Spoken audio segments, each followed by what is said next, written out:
Hey, it's Tyler. Today I'm going to talk about increasing your flexibility in playing in different keys. This is going to be a short video. I don't want to throw too much out there, but I think the concept is, hopefully, as most successful concepts are, is super simple, and that's the key, right? Simplicity in conceptual thought leads to infinite complexity in the way that you execute the concept. So I'm going to use Have You Met Miss Jones as an example of a tune. This is aimed at middle to advanced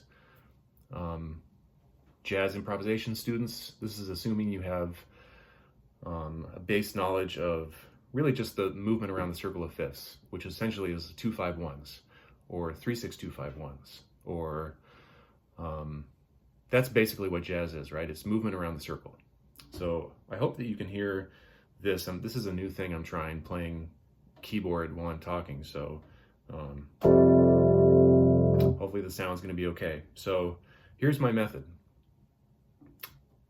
I always used to be so impressed when I was growing up, and still am, but I used to see these guys that could play a tune in any key, and they didn't have to worry about changes. And I always thought, well, what are they doing? How is that possible? So something clicked one day for me, and this is what it is. So here's the concept. Root movement is key. The actual key that you're playing in is secondary. And you really, as long as you have a good internal grasp of all of the basic types of progressions that we have in jazz, which is essentially any kind of 2-5-1 movement or 5-1 at its most simple, you can do this. So for instance, Have You Met Miss Jones? I'm just going to play the key change, the chords here, not the melody. So you start with, you've got 1, then a diminished passing chord, then you go up to 2, you've got another diminished passing chord, and then here you just got 3-6-2-5-1, right?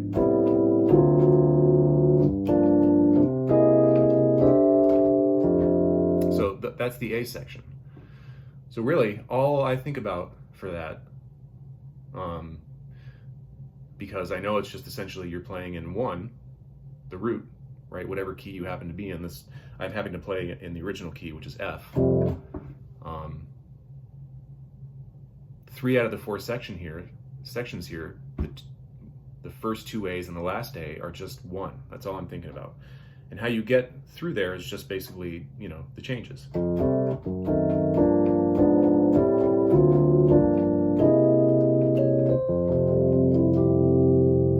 The bridge, like most standards, either go to 4 or to 6, if I had to overgeneralize. So this one goes to 4. So really, a couple different ways I think about this. When I think of the root movement, I think that the one that I'm in, whatever key I happen to be in, if you're moving towards 4, 1 becomes 5-4, right? So if you want to just turn your 1 into a 5, which is dominant, that gets you to 4. Or if you're a little bit more comfortable, you can turn your 1 and just add a 2 in front of it. So there's the start of the bridge. Now the root movement in the bridge, there's 3 thoughts that I have here. So one is the relationship between the root movement in the bridge is once you arrive at 4, to get to the next change, your root movement goes down a whole step for your next 2 in your 2-5-1. So here I am in my 4, just go down a whole step. Okay, that brings me to my next key center, down another whole step. And then this is my last thought, tritone. From here, to get to the penultimate change before you go to the last A, just go a tritone away from this last root. And then to get back to the A, you go up a half step.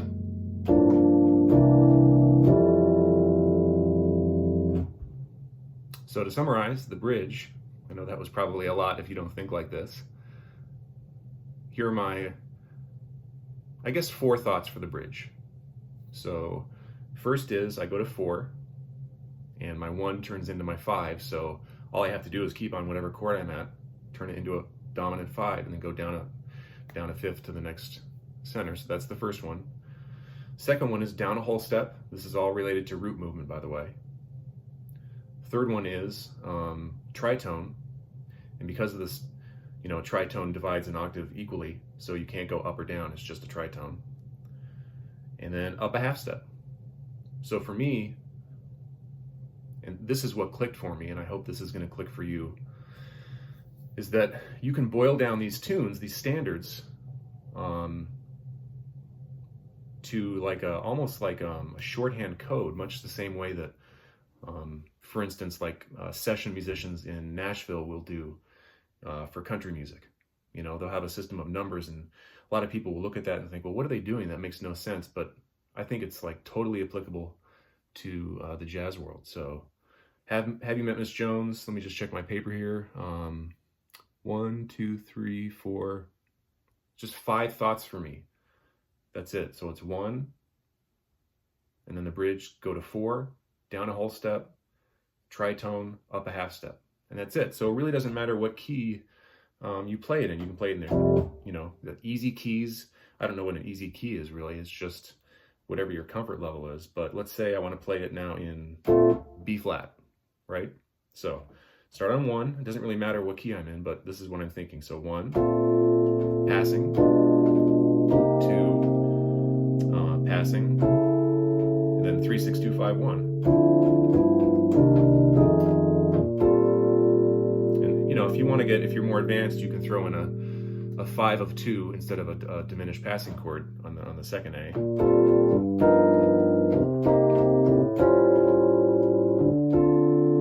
All right, doesn't matter, but essentially you're just going to be 2-5ing back to 1.